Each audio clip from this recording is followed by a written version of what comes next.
What's going on YouTube? Metal Complex here, and today we're going to be taking a look at some new arrivals at Blade HQ. I think there's a ton of stuff. I think it's about at least a month since I've gone through this, so I'm going to be happy to go over this with you guys today. Thanks to my patrons for supporting me. These pages will be linked down in the description. If you want to go through this for yourself, you don't want to hear my voice, perfectly fine. I'll link it down there. But if you'd like to hear my commentary, then we'll go through it together. So anyways, let's go directly, as tempting as some of these are, let's go directly to the new arrivals page first. So I actually have, sorry, I'm adjusting. I actually have the Regnator liner lock here. I applaud their efforts to take, they have such tight parameters as far as like costs when they're trying to keep it under $40 to make it look interesting or to add interesting elements. And truth be told, it's a pretty interesting $40 knife. It's ridiculously thin behind the edge. Nothing incredibly special, just dual layer G10. But it is cool. I appreciate they did that. This one right here, the Klingman liner lock, was designed by, you're actually going to see me unbox this, or maybe you did. Maybe you saw me unbox it yesterday, your time, so Friday. This was designed by Taylor Martin of Best Damn EDC, which is really, really cool. Nitro V, green canvas micarta. I don't think it's a bad price at all.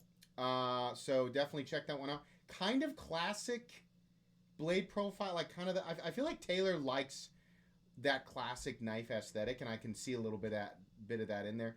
They also sent me the Civivi Elementum slip joint, which was okay, right? I also got the Zenthra. There's a lot of stuff from WE that I think is really, really great. And there's a lot of stuff that I think is really, really overpriced. And the Zenthra, while is built well and has every bit of the WE quality that we expect, the type of construction, like the work that they have done on this knife, in my opinion, does not equate to $284. To me, this is more of a $220-ish knife. So that was unfortunate because I've got WE on such a high pedestal. I expect so much from them now, so I was kind of disappointed with that. But you'll see that unboxing, I think, next week. A titanium tenacious, it says RIL. What does that mean? Maybe I think I'm probably being stupid. Okay. Oh, Reeve integral lock. So a frame lock. Yeah, it's been quite a while since we refer to that, a frame lock. So if you didn't know, Chris Reeve invented the frame lock. More than 10 years ago, it wasn't being referred to very commonly as the Reeve integral lock. So I don't know why we're doing that. Is it to help sell this titanium and 8CR13 MOV knife for $117 that's made in China? Does Spyderco know that like other companies are producing, titanium and like say 14C28N knives for essentially the same price with better OEM quality? I love Spyderco. The Tenacious has great, people, whenever I, crap on the Tenacious, people are always like, yeah, the geometry's so great. And yeah, the 8CR13 MOV isn't the best steel, but the geometry's so good. You're right. The geometry on this knife is good. 8CR13 MOV is not a good steel, in my opinion. And it's certainly, I don't like seeing it combined with titanium and, with a price tag of $117. If you're considering spending $117 on the Tenacious, I've probably got 100 knives that I would, literally over 100 knives that I would recommend first. So that's not my favorite thing. But if you like it, if you're like, I love the Tenacious, I got $117 burning a hole in my pocket and I want to buy it, okay, you can do that. $112 for the uncoated version. Beg Sation. I actually really like these Beg, production knives. Now I'm going to turn around, like these are about the same price tag, and let me point this out. To be fair, this is VG10. We got wood and steel bolsters, right? So if you go by materials, then it sounds like kind of a contradiction versus what I was saying with the Spyderco. When it comes down to which, like specifically these two, just so that you guys know that I'm self-aware. I'm aware of what I'm saying. Which knife makes the better everyday user, right? Well, the Tenacious, in my opinion, because it's got better geometry. I think a lot more of what you're paying for with the bag is, the work that's involved with it. There's nice contouring. The OEM behind these is really, really good, right? You get a compound grind. There's more effort in this knife, and a lot more of that $119 price tag. Well, I still think that's too high for this. A lot more of that I think I can understand here, right? So it's not necessarily just about materials or whether or not it makes a really good tool. I'm trying to be fair and compare which one makes the most sense. Both of them are overpriced, even though this one, in the handle doesn't have quite as premium materials. VG10 definitely, I would prefer that over 8CR. This one makes a little more sense to me. But you can tell me what you think in the comments. I do like that we're finally getting some different colors of the Scarab too. I think that's great. These partially or half or quarter, quadrant serrated versions I think are going to sit around for a bit. I don't know about you guys. I've always thought that the curved dual edge one is just weird. In my opinion, the best looking one is this one right here. Now, if you love serrations, I have to admit something about serrations. I hate how they look, but the Leatherman that I keep in the junk drawer upstairs, whenever I get it out to open packages, I always get that serrated edge out because it just tears through stuff better. Even as these edges are wearing down, like the knife blade on that thing is essentially dull. I can still use it to get into a package, but the serrations, they take so much longer to like truly wear down. And so I can understand why people like serrations, from a utility perspective. I think that makes perfect sense. But man, I just hate how they look. And I also hate the idea of having to resharpen them whenever they truly do go dull. But anyways, it's a nice looking Terzwola operator. So that's different than the blackout one. This is the one that has tritium on the button. That's not a bad price either. What's the, well, it's 154 cm. Dang, I was really hoping that it was going to say MagnaCut. I was going to say that's a really good price. Actual DLC though, and 154 cm, while nothing special, is still a really great user steel. I would have been hyper impressed if they had done that in MagnaCut. 225, if you don't care about the operator part of it, then I would go with this one. 225, 154 cm aluminum made in the United States. I don't think that's a bad price at all, especially considering what companies like Benchmade want for plastic, And Benchmade does a really good job with S30V, by the way. People always crap on them for not changing out some of their knives on S30V. In my experience, they do a pretty good job with it. I like S30V in general, but I feel like Benchmade does a pretty good job with it. What is this? Sorry, I missed something. I want to go back. I saw something else I want to look at too. QSP Emu Glide. Glide Lock. Okay, all right. Hold on a sec.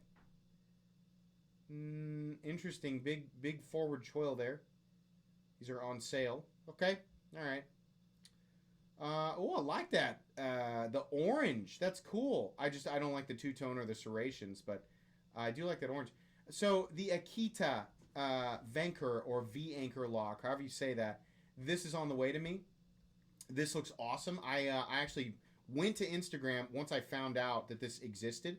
Went to Instagram to reach out to them because I was like, why didn't they have it? And it turns out they had messaged me. I felt bad. They had messaged me, I think like a week prior and said, do you want to check this out? And I never even realized it. This looks really, really good. Man, I like this. What a good looking knife.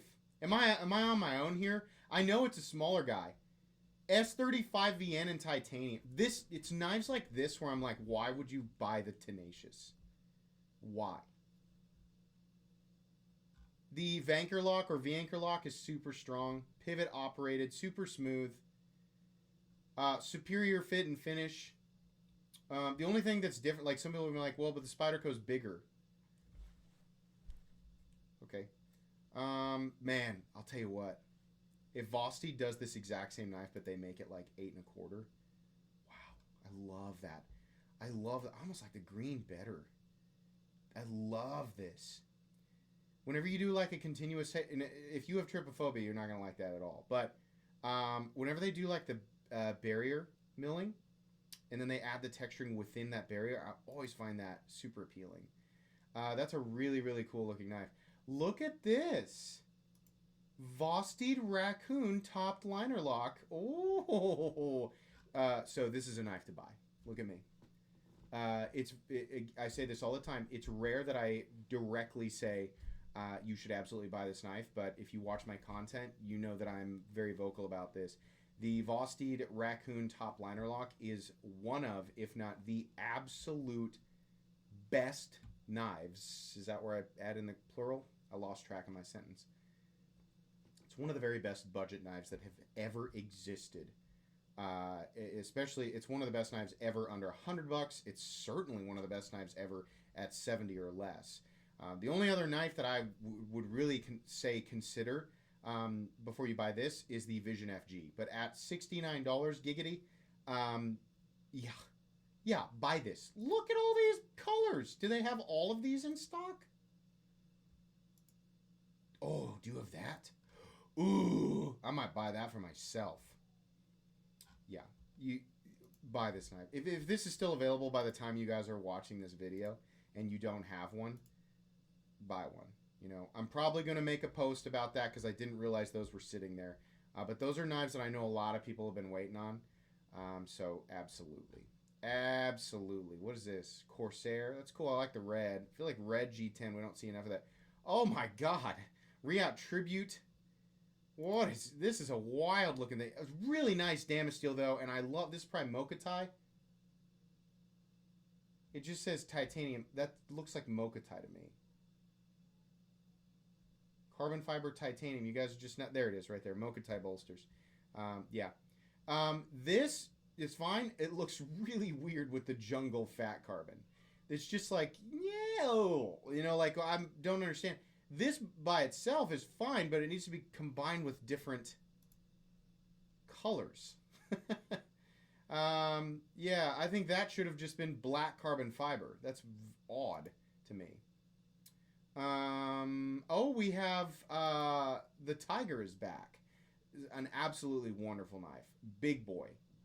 Big. This is like Riot. It's like spot on Riot. Really cool. I have a feeling... Not anytime soon, but one day when these are gone, this knife will go for a crap load on the set. And I'm not trying to create any. I gain no benefit from some knife being more valuable down. And just because I said this just now, if it ever happens, there'll be at least one person who said it. It's only going for that because MC said that on one video 2 years ago. Whether or not I said it, it just makes me think, just looking at past knives from Riot, stuff that people slept on, you know, and then it's gone, and then you see it again, right? There's a ton of stuff from Riot that did that. Was it the second generation of the Jack? Right? This is going to be one of those. Anyways, Black Mirror in TC4. By the way, so somebody asked me, let me say this real quick. This is interesting. Somebody left a comment under one of my videos saying, you guys know that these, you know, compositions like MagnaCut and S90V that are being released by these Chinese companies are not actually Crucible steels, right? It's their own version, and then they referenced, you know, quotes from Sal Glesser. And I'm not mad at this person or being combative with this person at all. I think that that's a good point to bring up because there are companies out there that are doing that. However, I have personally spoken with some of these Chinese companies, like WE and MaxAce, for example, and ask them specifically, is this the Chinese equivalent of, say, 20CV, M390, your MagnaCuts, your S90Vs? Or are you actually purchasing this steel from companies like Bowler and Crucible? WE Knives and MaxAce Knives both said, no, it's authentic Crucible. And back when I had asked this to WE, I think it was like a year or so ago, I actually reached out to Crucible, or it was maybe Riviera, to confirm that this was the case, and they did confirm it. So while I do think that there might be some Chinese companies out there, I would venture to guess that most of the popular big players, at least at the moment, I understand Crucible's going through a bit of a poo-poo storm right now.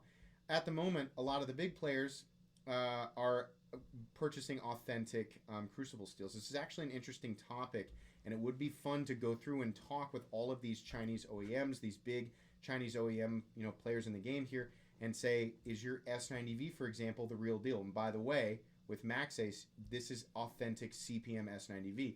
When they do this, I think they should add in CPM on there so you don't have people questioning it. But just so you know, MaxAce does. I also asked Artisan Cutlery. I haven't gotten an answer just yet from them. But their marketing person usually takes a few days to get back with me anyway, so I don't think that's a bad sign. But so if you were wondering, is that real? Like in this case, the $168 version, which is, by the way, an incredible buy. Is this real MagnaCut? Don't know how they heat treat this stuff. I do know that their S90V tends to be 5961, which is great. Don't know how they're heat treating their MagnaCut, but they confirmed with me this is Crucible S90V and Crucible MagnaCut, not the Chinese equivalent. So I think that $148 S90V Black Mirror, which by the way I have right here and use it a lot, this is an awesome knife at $148. Another great example of a knife that I would purchase over that $115 8CR13 MOV Spyderco Tenacious. So the Baked Bean Combat Troodon, if you need to be fully camouflaged in clay mud or a lot of baked beans, there you go. It's actually kind of cool. I'm making fun of it. It's kind of cool. The Protect TR3 in the rose gold is awesome. This is a rose gold PVD, which is really, really cool, and it is polished, so you get a nice shiny look to it. I do like that. That's kind of like the flagship. Oh, it's a Blade HQ exclusive, too. Yeah. See the Blade HQ logo right there? That's pretty cool. I do like that. That's neat. It's a fun one. Okay, look at that crazy thing. Wow. I've never heard of that maker before. I already knew about this. Somebody got after me the other day. They're like crapping on micro. They actually typed this out. They typed out crapping on Microtech for prices but not Benchmade. Have a dislike. Oh. Yeah. That's fine. Just so you guys know, people can like or dislike my content whenever they want to. I'm either way. I'm gonna say what I think. But it's like, man, if you think that I don't crap on Benchmade for their prices, Benchmade sends me stuff for free. They send it to me for free. Stuff that I can turn around and make content on. I could say false positive things about. And then link to a site like Blade HQ where I have an affiliate program and make money. I can do that if I really wanted to. But if you go back and watch my content, those of you who are familiar and have I been nice to Benchmade? And I'm not about to be for this. They sent me this. $400? Are you kidding me? No. I mean, you can wait for my unboxing and review, but I'll tell you right now. No. Looks cool. I think it looks super cool. It's way too much money. McNeese PM Mach 2. It's a good looking knife. I don't know why I don't have one of these in my collection. I think I'm just waiting for the right one to jump out at me, and none of the aesthetics. It's kind of like the Arius. I know which one I want. The difference between the Arius and this is I know which one I want. I just always miss it, or I never have the funds at the time. With this knife, I think I want one. I've just never seen an aesthetic that I really, really want. Does that make sense? The Reich Shadow is a cool knife. I don't like the Tissot as much. It's kind of weird. I do like that teal Socom Elite though. That's kind of neat. Man, there was a ton of stuff here that I had never seen before. Chavez Redemption. DLT is supposed to be sending me one of these, so I'll give you guys my thoughts when it arrives, but I don't have it yet. Flytanium Beef. It's a budget Flytanium knife. Made in China. D2. Kind of like the red one. Is there anything else special here? I like that pocket clip. What size of knife is this? Oh, it's a big guy. Okay. Kind of cool. I'd take a look at it. It's kind of neat. I just expected it to be like 7 inches. I do like that Berg Blades Alpha. That's really cool. I know some people are going to be irritated by... Oh, they do have regular versions. Oh, there's 3 versions. So look at this. We have the exposed frame lock version. You can see there's a steel lock bar insert. And then we have a titanium liner lock. Oh, that's cool. And then the pivot's going to be underneath the micarta. That is cool. That's a big knife. Yeah, I do like that.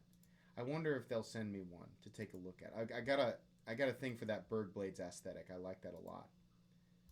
Sorry. I clicked on those images too many times. Look at that. That's awesome. The Glykon in red. I like that a lot. That's cool. Star Wars stuff. Just not quite as popular as it used to be. That's neat. The blue and purple or teal and purple version. Haven't seen them do that before. Some fixed blade stuff. Neuron. I think I'm getting back to where I've seen. Is that just a Synapse? If you've been looking for a Vero Synapse, they're here. I didn't realize they did a Synapse drop. Like this is the... Oh wait, no, this is the small one. No, it's just the Synapse. 7.35. I guess maybe I didn't realize the standard one was that size. But yeah, that was not too long ago. People were fighting each other to get that knife. So Kaiser Bamboo, awesome front flipper, awesome budget front flipper. I have it here. Some special versions of the Momo in gold camo and some nicer materials there. Don't see the Timascus one. I think that was probably a special edition. I just gave this knife away on a previous live stream. It's a cool one.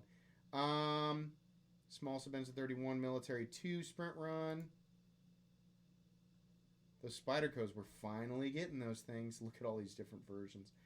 I knew these were going to bump up to 200. I knew that 175, 179 was too good to be true for too long. Orange, more of the orange stuff. Lots of Microtex. The Lux Mini. I don't know why that's so expensive. Is that the one that Riot did? Maybe. Not that that automatically makes it a $400 knife, right?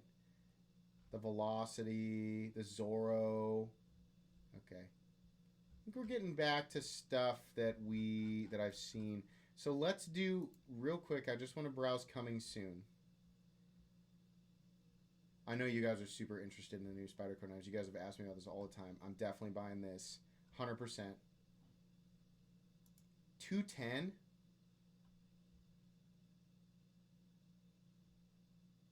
I'm definitely buying this. Definitely. I might pre-order that. It's really cool.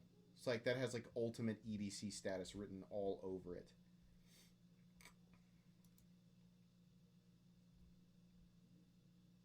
Boker Solingen? Keyhon Bifold? There's a lot of stuff to say. Bodacious. Pre-order. No pictures. I'll go. If there's nothing interesting on page 3, we'll be done. You can hear my daughter making noise up there. Okay. Yep. A lot of cool stuff on Blade HQ. I mean, that was, what was that, 10 pages of stuff. Definitely worth checking out. I'll link these pages down in the description so that you guys can do that if you want to. Please make sure to follow me on Instagram at metal_complex. If you enjoyed this video, leave a like. If you'd like to check out my other content, I do, of course, have lots of videos of knives that are either expensive or inexpensive that I do or don't like, so check those out. And if you enjoy all my content, go ahead and click on that Metal Complex logo right there and subscribe, because there's definitely more coming. Thanks again for watching, everybody, and have a great day.